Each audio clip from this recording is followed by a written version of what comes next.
This is my second lecture on reproduction in animals.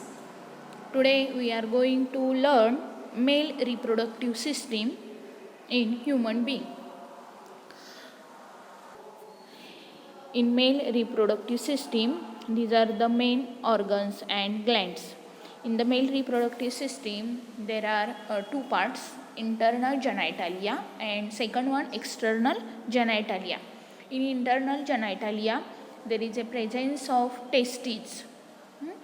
Internal genitalia म्हणजे काय, which organs are present inside the body, it is called as the internal genitalia. And external genitalia म्हणजे काय, which organs are present outside from the body, this is called as the external genitalia. Internal genitalia, there is a first one testes, then next accessory duct. Duct म्हणजे त्या ठिकाणी ते pipe like structure असतं, त्याला duct म्हटलं जातं.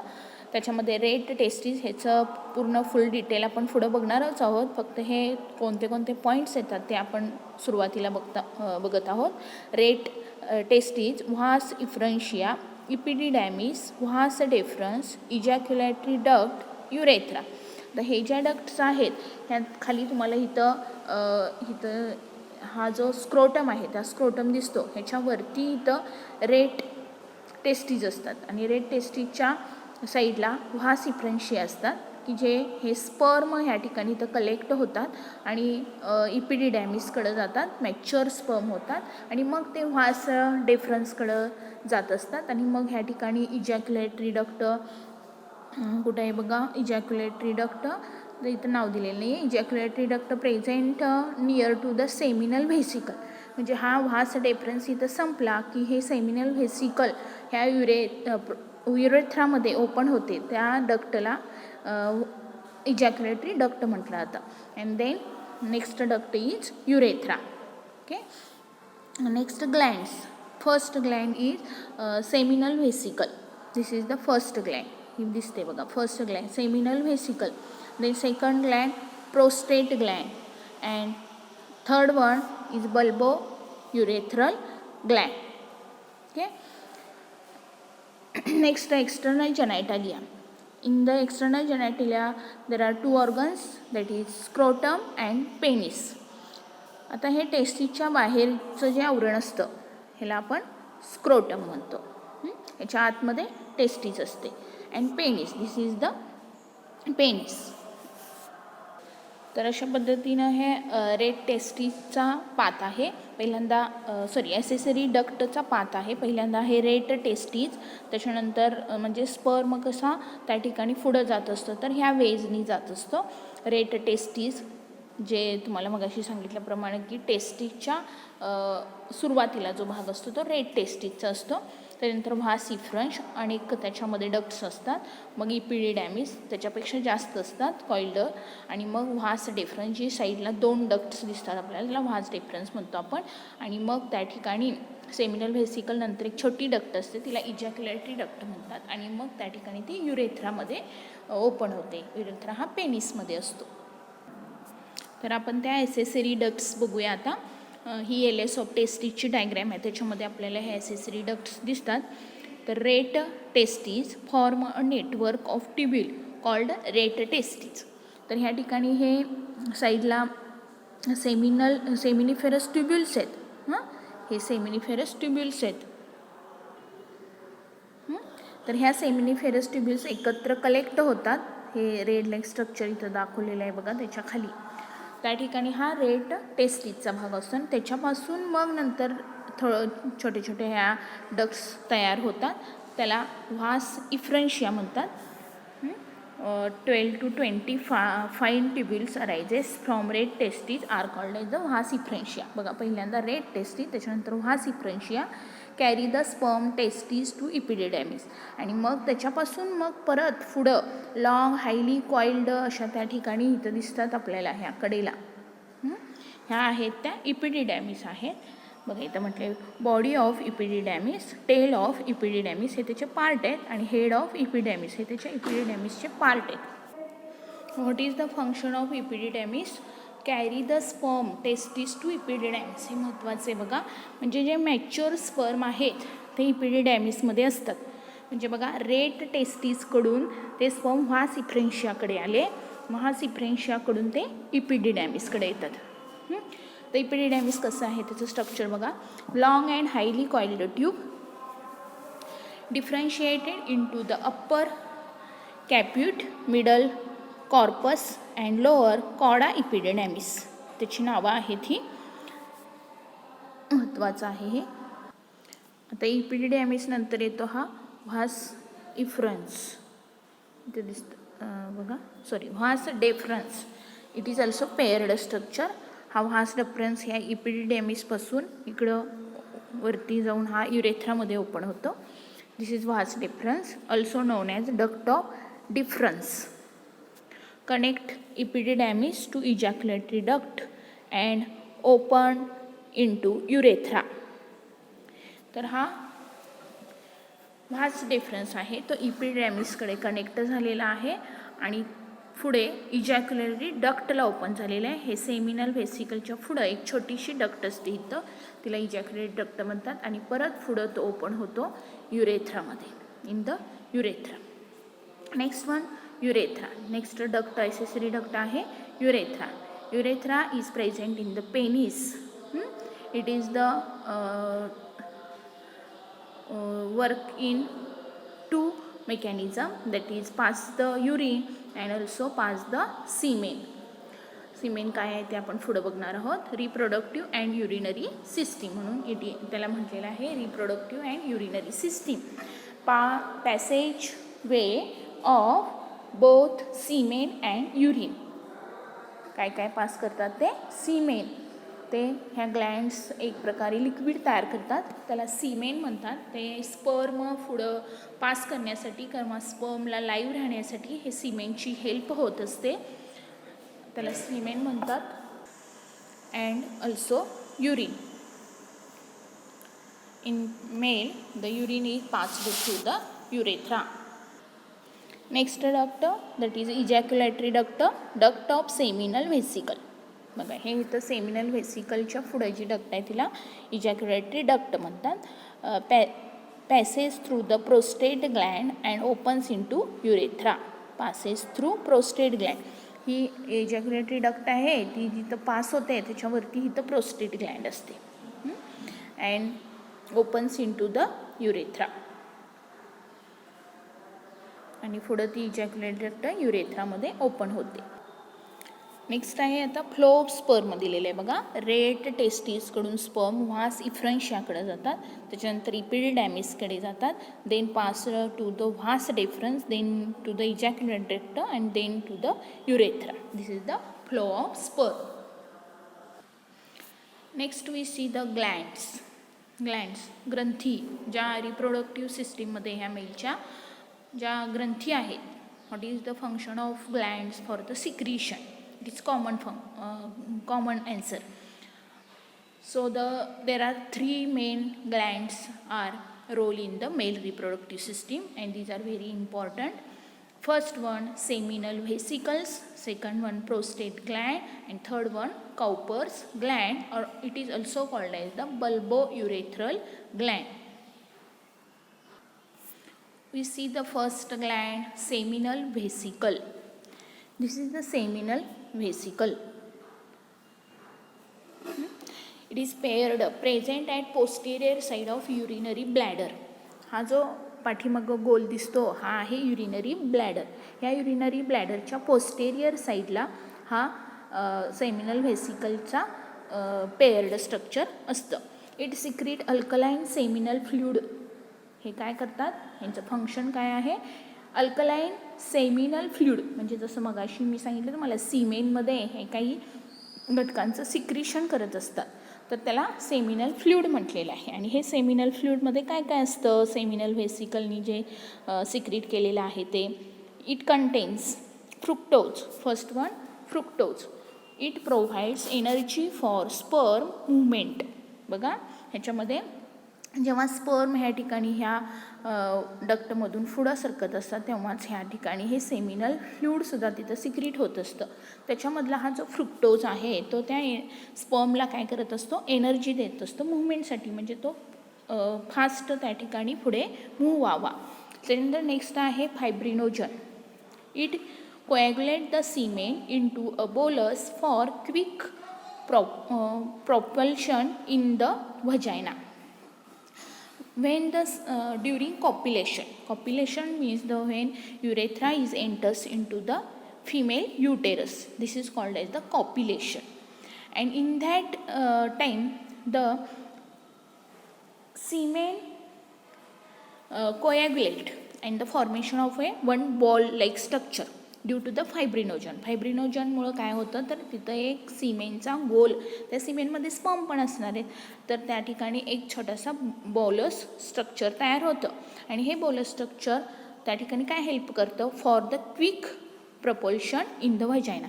ते bolus structure तयार झाल्यामुळं फास्ट त्या ठिकाणी ते व्हजायनामध्ये एंटर व्हायला त्या ठिकाणी मदत करतं. नेक्स्ट अजून एक त्याच्यामध्ये फ्लूइड आहे, ते आहे म्हणजे prostaglandins. It stimulate reverse peristalsis in vagina, faster movement of sperm towards the egg. हे काय करत असतं तर पेरिस्टाल्सिस आपल्याला माहिती आहे, तर ते रिव्हर्स पेरिस्टाल्सिस मुवमेंट करतं आणि त्याच्यामुळं काय होतं की जे काही स्पर्म आहे ते फास्ट त्या ठिकाणी एककडं पुढं सरकत असतात आणि त्याला त्या ठिकाणी युनाईट होत असतात. It contributes about 60% of the total volume of semen. जवळजवळ सेमिनल व्हेसिकलमधून जे काही सेमिनल फ्लूइड आहे ते फ्लूइड टोटल सीमेनच्या 60% त्या ठिकाणी त्याचा काउंट आहे. Next one gland, prostate gland. It is present near to the urethra. Large and single gland made up of 20 to 30 lobe. तर ही एकच ग्लँड असते, एक सिंगल ग्लँड आहे, पण कशी आहे, मोठी आहे ही. याच्यामध्ये जवळजवळ 20 ते 30 लोब्स असतात, म्हणजे असे कप्पे असतात, त्याला लोब्स म्हणतात. Underneath the urinary bladder. Urinary ब्लॅडरच्या खाली असतात, म्हणजे ह्याच्यावरती असा युरिनरी ब्लॅडर असतो आणि त्याच्या खाली ही प्रोस्टेट ग्लँड असते. releases a milky white and slightly acidic prostatic fluid into the urethra. हे काय काम करतं बघा, इट रिलीजेस मिल्की व्हाईट, म्हणजे ह्याच्यामध्ये सीमेनमधला जो व्हाईट कलरचा जो त्या ठिकाणी सिक्रिशन आहे ते ह्या प्रोस्टेट ग्लँडकडून होतं आणि ते स्लाइटली कसं आहे, ॲसिडिक, त्याला म्हटलं जातं प्रोस्टेटिक फ्लूइड. प्रोस्टेट ग्लँडच्या फ्लूइडला प्रोस्टेटिक फ्लूइड, सेमिनल व्हेसिकलच्या फ्लूइडला सेमिनल फ्लूइड म्हटलं होतं. आणि हे लक्षात आपल्याला ठेवायला पाहिजे की हे कसं आहे, ॲसिडिक. हे महत्त्वाचं आहे, आपल्याला हे CET वगैरे प्रश्न विचारला जातो, which fluid is the acidic into the urethra, आणि ते युरेथ्रामध्ये पास करतात. It forms about 30% of volume of semen. Total सीमेनच्या 30% हा प्रोस्टेट ग्लँडकडून येणाऱ्या प्रोस्टेटिक फ्लूइडचं आहे. त्याच्यानंतर it also contains citric acid phosphatase and various other enzyme. अजून ह्याच्यामध्ये काय आहेत बघा, तर याच्यामध्ये एन्झाईम्स आहेत. कोणते, सायट्रिक ॲसिड आहे, ॲसिड फॉस्फेटेज आहे आणि काही दुसरेही एन्झाईम्स याच्यामध्ये प्रेझेंट आहेत. And last one point is the acid phosphatase protect the sperm from the acidic environment of vagina. तर ते ॲसिडिक फॉस्फेटेज जे आहे ते काय करतं, ॲसिडिक एन्व्हायरमेंट जे आहे व्हजायनामध्ये, फिमेलच्या व्हजायनामध्ये जेव्हा हे स्पर्म एंटर्स होतात, जेव्हा हे सीमेन एंटर्स होतं, तेव्हा तिथली जे काही ॲसिडिक कंडिशन असेल त्याला न्यूट्रल करण्याचं काम हे ॲसिड फॉस्फेटेज करतात. It is very important for the CET NEET. Okay. Next third gland is Cowper's gland or bulbourethral gland. In this gland it is present. हिथं आहे ही बल्बोयुरेथ्रल ग्लँड, एकदम छोटीशी दिसते. ह्या युरेथ्राच्या साईडला हे असं स्ट्रक्चर असतं तिचं. ओके, हिला बल्बोयुरेथ्रल ग्लँड असं म्हटलं जातं. It is small pea sized, बघा छोटंसं असं वाटाण्याच्या आकारासारखं असतं, पी साइज्ड म्हटलं. अँड पेअर्ड ग्लँड, दोन असतात, इकडे आणि इकडे, म्हणून paired gland. Situated on either side of urethra, युरेथ्राच्या दोन्ही साईडला आहे. सिक्रीट, आता हे काय सिक्रीट करतं बघा सिमेनमध्ये. Secrete and alkaline viscous mucus like fluid which acts as lubricant during copulation. तर ह्याचं एक महत्त्वाचं काम काय आहे तर अल्कलाइन, जे ॲसिडिक नेचर आहे त्याला अल्कलाइन करण्याचं काम हे तिथं होते. व्हिस्कस म्हणजे ट्रान्सपरंट आहे ते. म्युकस लाईक फ्लुइड आहे. म्युकसचं माहिती आपल्याला महत्त्व काय की mucus is helps for the slippering movement and which also acts as the lubrication, म्हणजे घर्षणासाठी तिथं मदत होते during copulation when the penis is enters into the vagina. Next point is semen. जे मगापासून आपण सीमेन म्हटलं की ज्याच्यामध्ये सगळ्या ग्लँड्समधून म्हणजे तिन्ही ग्लँड्समधून त्याच्यामध्ये जे काही फ्लुइड सिक्रीट होतं त्या तिन्ही फ्लुइडला मिळून आपण सीमेन म्हणतो. It contains mixture of secretion of reproductive Gland and sperm. सीमेन म्हणजे काय असतं तर त्या ठिकाणी रिप्रोडक्टिव्ह ग्लँड्सकडून सिक्रीट होणारं त्या ठिकाणी पहिल्यांदा हे फ्लुइड आणि ह्या फ्लुइडमध्ये असणारे हे स्पर्म, ह्या दोन्हीला मिळून आपण ह्या ठिकाणी हे सीमेन म्हणतो. Viscous, alkaline and milky fluid. हे पूर्ण सीमेन कसं असतं तर व्हिस्कस आहे, अल्कलाइन आहे आणि मिल्की फ्लुइड आहे. ह्याचा pH 7.2 to 7.7 इतका असतो. हेही महत्त्वाचं आहे, CET वगैरे विचार आपल्याला सीमेनचा pH किती असतो. Secretion of the epididymis and the accessory glands for nourishing. बघा, secretion of epididymis and the accessory gland for the nourishing, neutralizing acidity and activation of movement. म्हणजे ह्या ठिकाणी ह्या सिक्रिशनमुळे ॲसेसरी ग्लँडकडून जे काही सिक्रिशन होतं त्यांच्यामुळं काय काय हेल्प होते तर नरिशिंग, फ्रुक्टोज, त्याला एनर्जी दिली जाते, फ्रुक्टोज मिळतं, त्याला एक अन्न मिळतं. त्यानंतर न्यूट्रलायझेशन, ॲसिडिटी न्यूट्रलाइज करते. त्याच्यानंतर ॲक्टिवेशन म्हणजे त्या ठिकाणी स्पर्मची मुवमेंट ही वाढत असते, त्याला ॲक्टिवेशन ऑफ फॉर मुवमेंट म्हटलेलं आहे. Then normally 2.5 to 4.0 ml of semen is given out during single ejaculation and it contains about 400 million sperm. एकदा कॉप्युलेशन झालं की त्यालाच म्हटलं जातं single ejaculation. when the penis enters into the female vagina, this is the single ejaculation. At that time the semen is introduced into the vagina.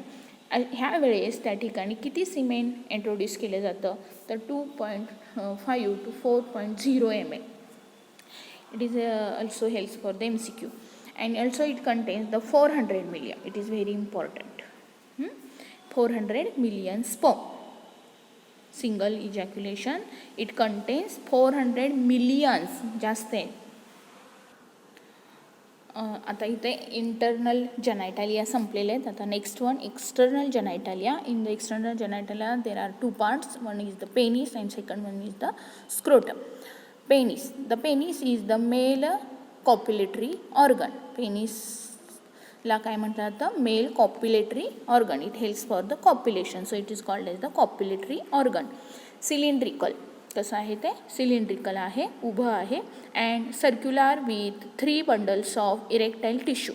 तर ह्याच्या भोवती हे जे डार्क आपल्याला त्या ठिकाणी हा जो डार्क मरून कलरमध्ये त्या ठिकाणी कडेला स्ट्रक्चर दिसतं तिथं काय आहे तर त्या इरेक्टाईल टिश्यू आहेत. A pair of posterolateral tissue called corpora cavernosa, median corpora corpus spongiosum. तर ह्या टिश्यूंची नावही महत्त्वाची आहेत. ह्या दोन टिश्यूमुळं त्या ठिकाणी ते पेनिस जे आहे ते इरेक्ट होत असतं. इरेक्टाईल टिश्यू म्हटलेलं आहे त्यांना. हेही महत्त्वाचं आहे for the MCQ. The swollen tip of the penis is called as the glans penis. At the tip of penis that is the swollen and it is called as the glans penis. Next one, it is covered by a loose fold of skin called foreskin or prepuce. तर ह्या glance पेनिसच्या वरती एक छोटंसं पातळ आवरण असतं, त्याला त्या ठिकाणी फोरस्किन किंवा प्रिपस असं म्हटलं जातं. Second, external genitalia, scrotum. It is loose pouch like structure present behind the penis. आता हे आहे स्क्रोटम. टेस्टिसच्या साईडला जे असतं ते स्क्रोटम आहे. Okay. Loose pouch like structure present behind the penis. हे पाउच लाईक स्ट्रक्चर आहे, त्याला ह्या ठिकाणी आपण स्क्रोटम म्हणायचे. Fusion of two scrotal pouch, दोन स्क्रोटल पाउच असतात and separated internally by septum scroti. तर या ठिकाणी हे दोन स्क्रोटल्स आहे आणि मध्ये हा ठिकाणी हा इथे काय असतात तर हे सेप्टम आहे. ह्या सेप्टममुळं त्या ठिकाणी ते दोन त्याच्यामध्ये भाग झालेले आहेत. शॉर्ट फेब्रोमस्क्युलर बँड कॉर्नेचं ग्युबर्नॅक्युलम. तर ह्या ठिकाणी इथे खाली ह्या आपल्याला माहिती आहे की testes are present in the fetal age. Fetal age there is a presence of testes in abdominal cavity. जेव्हा ते आईच्या पोटामध्ये बाळ असतं तेव्हा त्या ठिकाणी त्या बॉईजमध्ये टेस्टीज ज्या आहेत त्या ॲबडॉमिनल कॅव्हिटीमध्ये असतात आणि जेव्हा ते 7 to 8 मंथचं होतं तेव्हा ते टेस्टीज त्या ठिकाणी स्क्रोटममध्ये डिसेंड होत असतात आणि हे डिसेंड करण्यासाठी एक जो बँड आहे हा खालचा जो बँड आहे हा बँड काय करत असतो त्याला खाली ओढत असतो, त्याला खाली खेचत असतो आणि त्यालाच आपण ग्युबर्नॅक्युलम म्हणतो आणि त्याच्यामुळं त्याची पोझिशन ह्या स्क्रोटममध्ये टाईट होते. The testes remains suspended in scrotal by spermatic cord. तर हे ह्या ठिकाणी इथं स्पर्मॅटिड कॉर्ड्स असतात आणि त्याच्यामुळं त्या ठिकाणी टेस्टीज हे नेहमी त्या स्क्रोटममध्ये सस्पेंड राहतं. Failure of testes to descend into the scrotum is called क्रिप्टॉर्चिडिझम.